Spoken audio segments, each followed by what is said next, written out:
l'autorité chargée d'étudier la répartition de salaire de deux filiales d'une entreprise appelée A et B. Pour l'étude, les salaires sont placés par ordre croissant. Donc le cabinet d'audit a modélisé la répartition de salaire par la fonction E pour la filiale A et par la fonction V pour la filiale B. Les fonctions U et V sont définies sur intervalle 0,1, donc on est sur intervalle 0,1. Donc on a l'expression des deux fonctions. On a tracé ci-contre les courbes représentatives C et C' des fonctions U et V. Donc attention, on ne sait pas quelle est la courbe représentative de la fonction U et quelle est la courbe représentative de la fonction V. On va déterminer la courbe représentative de la fonction U en justifiant la réponse. Donc là c'est très simple. On calcule, je sais pas moi, faut pas calculer U de 0, faut pas calculer U de 1, on peut calculer U de 0,1, U de 0,2, U de 0,3. Le plus simple c'est de prendre par exemple le point E qui est déjà donné. Le point E il a pour abscisse 0,6, donc on peut calculer U de 0,6. Regardez si U de 0,6 c'est environ 0,3 ou si c'est environ 0,46, 47. Donc si U de 0,6 c'est environ 0,3, c'est-à-dire que la courbe là, c'est la courbe représentative de la fonction U. Si on trouve U de 0,6 c'est 4,5, 4,6, ben, c'est que C' c'est la courbe représentative de la fonction U. J'aurais pu faire avec une autre valeur que 0,6. Il ne faut pas prendre 0, il ne faut pas prendre 1 parce qu'on a la même valeur pour la courbe C et C'. Voilà. Donc la courbe C passe par le point E d'abscisse 0,6. Graphiquement, on voit que son ordonnée est approximativement 0,3. U de 0,6, donc on calcule ici, ça fait 0,6 fois 0,6 au carré, plus 0,4 fois 0,6. Donc on prend sa calculatrice, on tape, ça fait 0,456. Et V de 0,6, on peut faire aussi pour V de 0,6, mais bon, c'était pas forcément nécessaire. Et V de 0,6, c'est 0,3812. Donc là, ça suffisait ça. Pourquoi? Parce que U 456, c'est ici.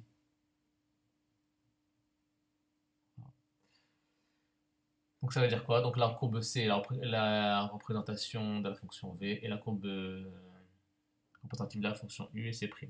D'accord? Donc la courbe représentative de la fonction U c'est celle-ci, c'est la bleue, c'est C'. On a alors donc la filiale A c'est la fonction U, la courbe C', la filiale B c'est la fonction V, c'est la courbe C. Deuxième question. Là, je vous ai redonné l'expression. Deuxième question. Lorsque X représente un pourcentage de salaire U de X et V de X représente le pourcentage de la masse salariale que se partagent ces salariés dans leurs filiales respectives. Exemple.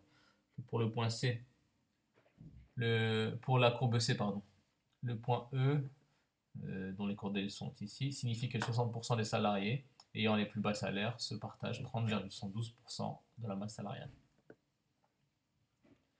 Donc pour la courbe C, ici, on a 0,6 et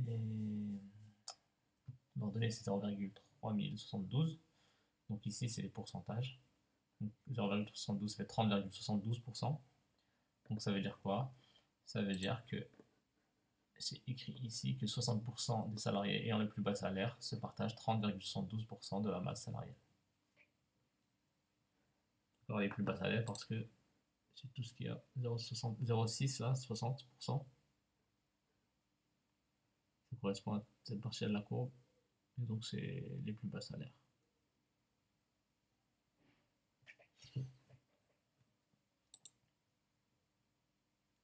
Question A.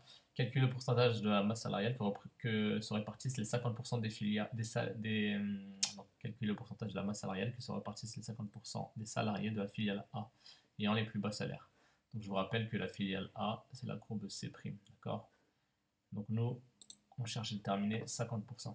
Donc pour avoir le pourcentage de la masse salariale que se répartissent les 50% des salariés de la filiale A ayant les plus bas salaires, on calcule U de 0,5, que l'on exprimera en pourcentage. Donc on prend l'expression là, et on calcule.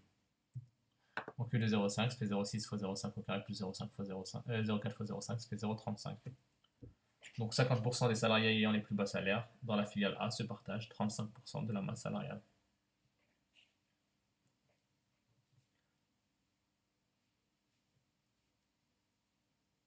Question suivante. Pour les 50% des salariés ayant les plus bas salaires, laquelle des filiales A ou B distribue la plus grande part de la masse salariale? Donc pour la filiale A, on l'a déjà fait, c'est 35%. Et pour la filiale B, on va calculer. Donc on va calculer V de 0,5. Donc V de 0,5, on prend l'expression, on calcule, on trouve 0,2125, donc ça veut dire 21,25%. Donc 50% des salariés ayant les plus bas salaires dans la filiale B se partagent 21,25% de la masse salariale. Donc pour les 50% des salariés ayant les plus bas salaires, c'est la filiale A qui distribue la plus grande part de la masse salariale. Pourquoi? Parce que pour la moitié des salariés ayant les plus bas salaires, dans la filiale B, ils se partagent que 21,25% de la masse salariale, alors que dans la filiale A, on a vu qu'ils se partagent 35%. D'accord? Donc c'est la filiale A qui distribue la plus grande part de la masse salariale. Et la question C, on va en déduire justement par rapport aux deux premières questions. Quelle filiale paraît avoir une distribution de salariés les plus inégalitaire? Ben justement, c'est la filiale où justement la moitié ont le moins de... En partage,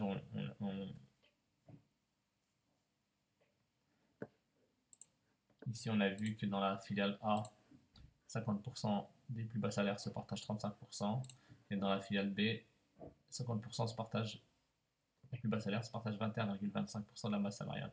Donc là où il y a une inégalité, c'est dans la filiale B. Pourquoi? Parce qu'ils se partagent moins. L'autre moitié, ils se partagent beaucoup plus. Les plus hauts salaires, ils se partagent beaucoup plus. Ils se partagent le reste. Quoi. Donc tout simplement, on a déduit les deux questions précédentes que la filiale B paraît avoir une distribution de salaire plus inégalitaire que la filiale A. Après, on pourrait développer, mais là, ça suffit. Question 3. Pour mesurer ces inégalités de salaire, on définit le coefficient de Gini associé à une fonction f modélisant la répartition des salaires rangée en ordre croissant par la formule. Donc ça, c'est un coefficient. Donc c'est une formule. Montrer que CU égale 0,2. Donc il faut remplacer f par u en fait. D'accord? Donc CU c'est égal à 2 facteur de 1 demi moins l'intégrale de 0,1 u de x dx. Ça. Donc il faut déterminer une primitive de u de x. Il faut déterminer une primitive de cette expression-là. Donc sur une primitive grand U de la fonction u sur 0,1 est définie par u de x égale a. Donc il faut juste donner une primitive de x carré. Une primitive de x carré, on l'a déjà vu, c'est x cube sur 3. Donc une primitive de 0,6 x carré, ça sera 0,6 x cube sur 3. Même chose, une primitive de x, c'est x carré sur 2. Parce que quand on dérive x carré sur 2, on trouve x. Donc une primitive de 0,4x, c'est 0,4 x carré sur 2. Voilà. Après 0,6 divisé par 3, ça fait 0,2. Et 0,4 divisé par 2, ça fait 0,2. Voilà. Donc on a une primitive. Donc si on calcule cette intégrale-là, cette partie-là, l'intégrale de 0,1 de u dx, donc ça fait grand U de 1 moins u de 0. Et on peut le calculer très rapidement. Il faut remplacer x par 1. Donc 1 au cube, ça fait 1. 0,2 fois 1, ça fait 0,2. Et 1 au carré, ça fait 1. Et 0,2 fois 1, ça fait 1. Donc 0,2 plus 0,2, ça fait 0,4. Moins U0. Et donc là, il faut remplacer x par 0. Donc 0 au cube, ça fait 0 fois 0,2, ça fait 0. Et 0 carré, ça fait 0 fois 0,2, ça fait 0. Donc U0, ça fait 0. Donc ça fait 0,4 moins 0. Donc ça, on l'écrire, ça fait 0,4. Voilà, donc après, il n'y a plus qu'à remplacer ici l'intégrale par 0,4. Donc ça fait 2 facteur de 0,5 moins 0,4. D'accord, donc ça fait 2 facteur de 0,5 moins 0,4. Et quand on calcule, ça fait 0,2. 0,5 moins 0,4, ça fait 0,1. 2 fois 0,1, ça fait 0,2. Voilà, on a calculé, on a trouvé 0,2. Question B. En observant que CV sur 2 égale à l'intégrale de 0,1 dx dx moins l'intégrale de 0,1 f dx dx, donnez une interprétation graphique de CV sur 2 en termes d'air. Donc déjà, il faut observer la première partie de la question, que CV sur 2, c'est ça. Ça, c'est très simple. Là, je vous ai redonné l'énoncé. Donc, il faut remplacer le f par v. Donc, CV, c'est égal à 2 facteurs de 1 demi moins l'intégrale de 0,1 v dx dx. Donc, nous, on veut avoir quoi? On veut CV sur 2. Donc, il faut diviser le membre de gauche par 2, le membre de droite par 2. Donc, si on divise par 2, ça va faire CV sur 2. Et si on divise par 2, donc ça va faire 2 sur 2, ça fait 1. Voilà, donc ça donne quoi? Donc, CV sur 2, c'est égal à 1 demi moins l'intégrale de 0,1 v dx dx. Donc, c'est bien ce qu'on a donné. Maintenant, donner une interprétation graphique de CV sur 2 en termes d'air. Donc, déjà, 1 demi. Après, il y a plusieurs manières de le faire. Il y a beaucoup de manières de l'expliquer ici. Donc, pour l'expliquer, là, c'est très simple. 1 demi, c'est l'air de la moitié du carré d'unité 1. D'accord? Regardez. Là, ici, on a un carré. Regardez, de largeur 1 et en fait de côté 1 en fait. D'accord? Donc c'est un carré de côté 1. Donc si on veut l'aire du carré, il faut faire 1 fois 1. C'est-à-dire que tout ça, là, tout ce carré-là, ça fait 1. Or, la droite ici, y égale à x, y égale à x,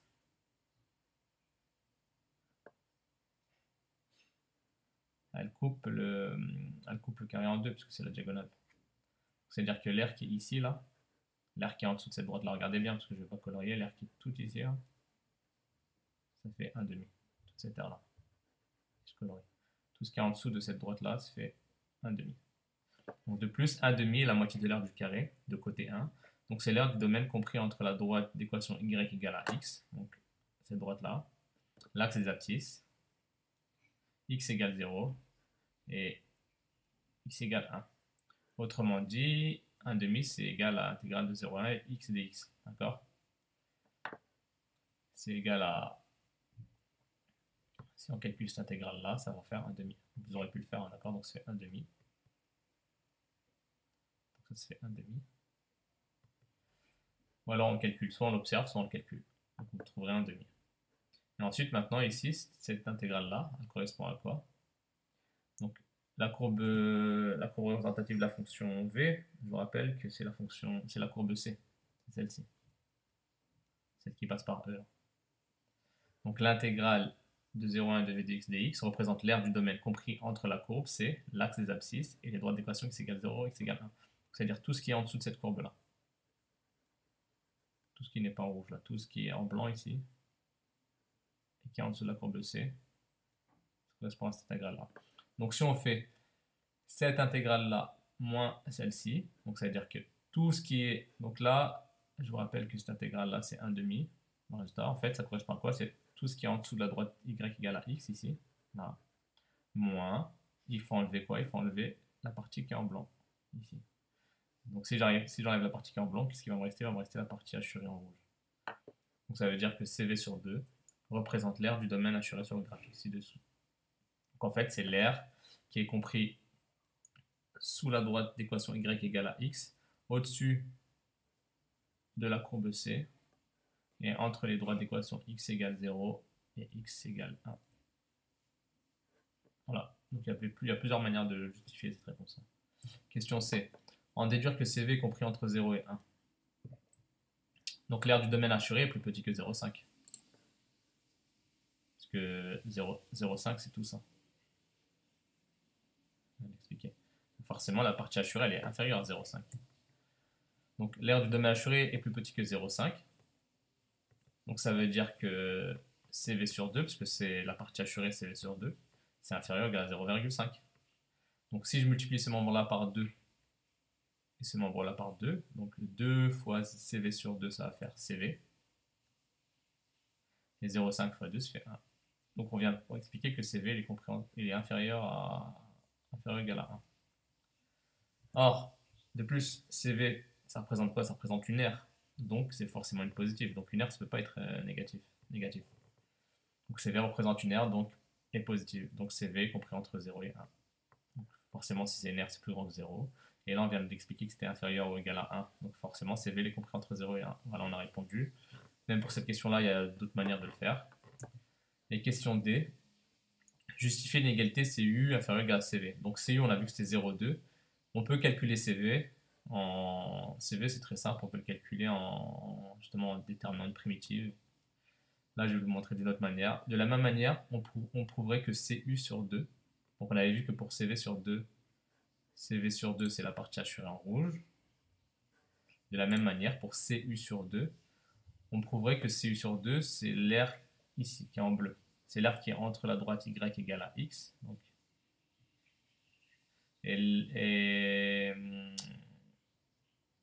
donc c'est la partie hachurée qui est inférieure à... Pardon. Donc CU sur 2, on prouverait que c'est la partie hachurée qui est en dessous de la droite y égale à x et la partie hachurée qui est au-dessus de la courbe C'.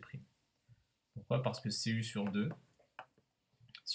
on trouverait la même chose que ça. CU sur 2, pas CV, c'est U sur 2, serait 1 demi moins l'intégrale de 0,1 U de x dx. Or, 1 demi, on a vu que 1 demi, c'était la partie assurée, la moitié du carré là. D'accord? Donc tout ce qui est en dessous de la droite y égale à x. Moins, il faudrait faire l'intégrale de 0,1 de u de x dx. D'accord? Donc, or, la courbe représentative de la fonction u, c'est c'. Donc c'est celle-ci. Donc en gros, il faudrait enlever tout ce qui est en dessous de la courbe c'. Et si on enlève tout ce qui est en dessous de la courbe c', il va nous rester la partie assurée en bleu. Voilà. Donc ça veut dire que la partie assurée en bleu, elle est plus petite que la partie assurée en rouge. D'accord? Parce que la partie en bleu, elle est ici. Donc ça veut dire que CU sur 2, CU sur 2, c'est la partie assurée en bleu, c'est plus petit que CV sur 2, c'est la partie assurée en rouge. Et donc si on multiplie les deux membres par 2, on obtient CU inférieur ou égal à CV. Voilà, c'est une manière de faire. Une autre manière, on aurait pu calculer CV. Et on aurait trouvé plus grand que 0,2. Voilà, fin de l'exercice. On commence un nouveau chapitre la prochaine fois.